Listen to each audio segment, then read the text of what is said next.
Hey, this is Kevin Nealon, and guess what? You're listening to The Barn. Yeah.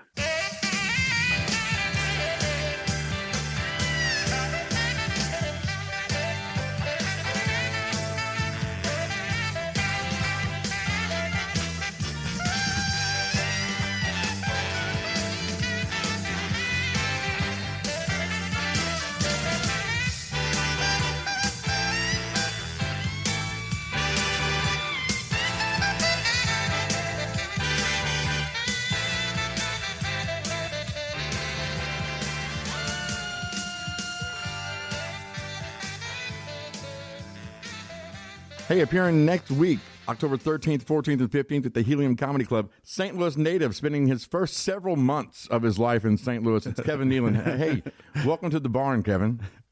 Thank you very much. I hope I didn't leave the door open. Knew that we were going to do this, and I was, reading up about you, and you've done so many different things, and on the Wikipedia, it says birthplace St. Louis. I'm like, hey, a St. Louis native. Cool. And then I look it up, and less than a year old before you moved out. Yeah, I really didn't like it, and I got in the car and I split. Wasn't feeling it. I was like, yeah, I got to get it. I got to get it. You know what? I was only there for maybe 3 weeks, and then my father graduated from SLU. Oh, okay. And he got a job in Connecticut, so we all packed up the truck and we moved to Connecticut. It's funny, just the Wikipedia, what they'll pick out, because it does. I mean, technically born in St. Louis. Yeah, if you do look at the Wikipedia page, you're like, oh, yeah, I didn't know Kevin Nealon was from St. Louis. Well, we appreciate you joining us today. Yeah, we will be catching you at the Helium Comedy Club October 13th through 15th. We are fans. We are, in our 40s or close to our 40s. So your era with Saturday Night Live was our prime time. Yeah, that was our wheelhouse right there. That was, yeah. I know that the Chippendales sketch, that you cracked up, and it was one of the only times you've ever done it. But was Farley like that during rehearsals during the week, too? Well, you know what? I didn't actually crack up. I came close to it, though. I always tell people that's the one I came closest to cracking up on, and I kind of applaud myself for never breaking character, except maybe once on a Weekend Update with Chevy Chase because he couldn't read the cue cards. I mean, even when Chris Farley got stuck on the Weekend Update logo when he was supposed to be raised up with a cable and swung out over the arms, he got caught on the letters of the Weekend Update. But the Chippendale Dancer sketch, it was so funny. I think it's one of the funniest sketches I think ever on SNL. Absolutely. I was one of the judges. I had a clipboard, and Farley just, he was auditioning to be a Chippendale dancer opposite Patrick Swayze, who's like, the perfect embodiment of pompitude. And it was me, Mike Myers, and Jan Hooks judging. And every time I looked up, I could see his belly sloshing around. A Chippendale dancer, if you don't know, they don't wear a shirt. They have a bow tie, and they have black leather pants, and cuffs. And he was just totally into it and totally, gave everything he had. And it's funny because recently I heard that he was a little apprehensive about taking his shirt off. He wasn't really sure if he should do it. And I never would have guessed that because I thought he'd do anything for a laugh. And he did, actually. Yeah. Farley, man, he is one of those, to this day, that will make you laugh so hard your ribs hurt. Mm-hmm. Yeah. I heard Robert Smigel say that he was explosely funny. He would make you laugh. That's a good way to put it. Belly laugh out loud. Burst out. Mm-hmm. I did go back and watch that skit, a couple of days ago, and I think you guys, especially like on the panel or the judges, you guys made it because it was so dry and you took it so serious. And I think that was a lot of it, especially when they come out for the decision. It was like, in the end, we just thought your body wasn't as good as his. And and he wanted another shot at it. Yeah, right. He felt like he had more to give. That's sad. That's just sad. And I do think, too, and I've heard this before, that Farley was pretty athletic. And I think a lot of the selling point was kind of how good he danced. I mean, he definitely sold it that he was trying. Anyway. Right. Well, yeah, I talk about that in my book. I say, he's for someone his size, he's very agile and light on his feet. He was a good basketball player. He used to play rugby in college, I believe. And so, he had that kind of coordination. Yeah, and you mentioned the book. Man, this is awesome. We got an advanced copy from your publicist. I Exaggerate My Brushes with Fame. I know it talks a little bit in there when you started drawing and sketching, but can you give us a little bit of background on where that came from? Yeah. My book is called I Exaggerate, and it's a collection of a lot of my caricatures I've done actually in the past 3 or 4 years. And then there's an accompanying anecdote next to each one. And I started drawing when I was a kid, actually, but never this this committed and focused. It was always kind of like doodling and on the margins of my pages at school, or even on the weekend and on the Wednesday afternoon table reads at SNL. We have a stack of scripts we're reading for each sketch, and if I wasn't in a sketch, I kind of zoned out and I start doodling and sketching whoever was sitting across me, whether it's Dana Carvey or Chris Farley or Jan Hooks, and I even have some of that in my book. And then as I got, the more time went by, I'd be sketching people on airplanes next to me, mostly with them sleeping with their mouth open. And then about 4 or 5 years ago, I saw this guy. I follow this guy on Instagram, Paul Moyes. He's a great caricature artist. And I saw he was giving lessons. So I Skyped with him in England for about 10 lessons and kind of got a handle on it from that. Yeah, the characters are great. They're great. And I saw where you said the other night on Jimmy Fallon that it has ruined your life.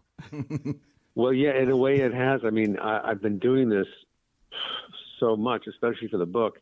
Everywhere I go now, I when I look at people, it's like I'm in a fun house. I see their face exaggerated. I see their nose. If they have a big nose, it's even bigger when I look at them. Never be the same. It's crazy. Yeah. What's always impressed me about character artists is like it's almost a minimalist approach where it's not, you're not going into great detail, but it's very clear who it is a lot of the time. Yeah, that is true. You have to kind of capture the essence of them. Yeah, with just a few brush strokes. If you think it's right? too far, they're unrecognizable. So you have to find that right medium and know which features to exaggerate. And I love this book. It's so easy to read because it's broken up into chapters, and then you talk about, there's a character of the person, and then you talk about them. Can we talk about a few of the ones that you talked about in the book? Oh, yeah, sure. God, there's so many. Eli and Peyton Manning. Eli and Peyton Manning. Brothers. Mm-hmm. Oh, yeah. The United Way I sketch. tell a story about them at the SNL 40th reunion. And I was talking to Peyton for like 10 minutes, and I asked if I could have a picture with him, and he said, sure. So I gave my phone to Norm Macdonald, who's also in the book. I tell stories about him. And Norm takes a picture. As he's handing it back to me, Peyton grabs it and gives it to his brother Eli, who's the quarterback for the Giants. And he goes, Eli, take a look at this picture, see if it's okay. And he looks at it and quickly gives it back to me. And then they leave. And then 10 minutes later, I go to text somebody. My entire phone is in Chinese font. I didn't even know how to get out of it. I couldn't understand how that happened. Then I remembered, the Peyton Manning brothers.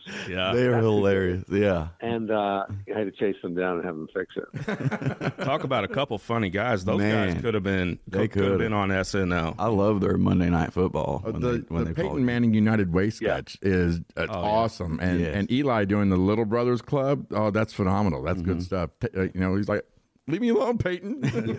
Yeah, very funny guys. You mentioned Norm. We got to talk about Norm. Norm is like a personal hero of mine, and we're all fans of Norm.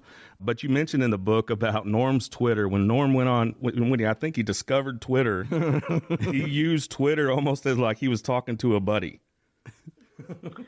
Yeah, I mean, he was a really unique guy. He was very peculiar in a lot of ways and charming. And when he went on Twitter, what I liked the most about his Twitter was his golf, his color analysis of golf tournaments. He really had that genuine golf commentator kind of delivery on Twitter in words, and I liked following that. That was funny. Yeah, he was just an interesting guy. Loved to gamble. And just a real fun guy, and people did love him. I mean, how can you not love somebody named Norm?